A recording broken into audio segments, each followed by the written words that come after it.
So Kenya made a commitment in front of the world.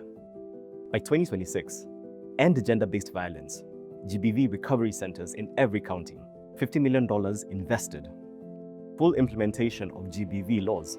That was the promise to the Generation Equality Forum. It's now 2026. The shelters are collapsing under budget cuts. The data is being misreported. Key reforms have been abandoned, and digital gender-based violence, the fastest growing form of GBV in the country, is accelerating, specifically targeting women and girls online. Why are we talking about this in a series about the creative economy?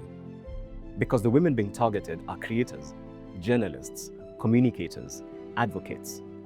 The digital economy is where they work, and the digital economy has become, far too many of them, where they're attacked. A 2024 joint study from the Collaborative Center for Gender and Development and the University of Nairobi found that 35.5% of students had experienced at least one form of online violence. That's not a number from a decade ago. That's 2 years ago. Digital gender-based violence in Kenya includes cyberstalking, doxxing, publishing private information online to expose and endanger someone, non-consensual sharing of intimate images, online harassment campaigns coordinated across platforms, and increasingly, AI-generated deepfake content targeting women specifically.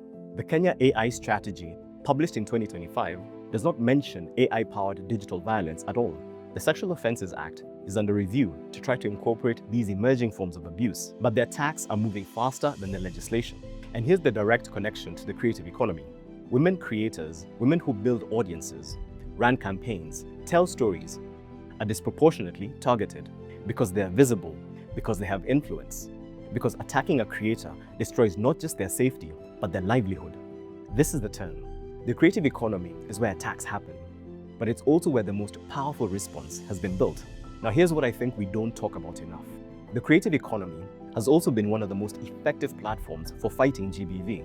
A Kenyan play called A Little Girl's Worth at the National Theatre used dramatic arts to educate communities about gender-based violence. Performed by 65 young people, youth groups in Isiolo are using theatre and community art to break the silence around GBV in ways that door-to-door campaigns never could. Echo Network Africa is training young people in northern Kenya to write and perform plays specifically on GBV, and finding that communities engage with art in ways they never engage with official campaigns. Because art doesn't lecture, art makes people feel something. And when people feel something, they change. The most powerful behavior change tool available to a GBV program is not a billboard. It's a creator that community already trusts, telling the story in a language they understand. We've seen this work. We've measured it. What needs to change for women specifically in the creative economy? Specifically, first, the platform needs to take digital GBV seriously as an infrastructure problem, not a moderation problem. Harassment tools, doxing, coordinating pylons, these are not edge cases. These are the reason talented women creators leave platforms. Every creator who leaves because of harassment is a market failure, not just a safety failure. Second, campaign briefs for GBV programs need to stop thinking of creators as a distribution channel and start thinking of them as community infrastructure. The most effective GBV awareness campaign in Kenya this year have used local creators who speak the community's language, literally and culturally. That's not a nice to have, that's the strategy.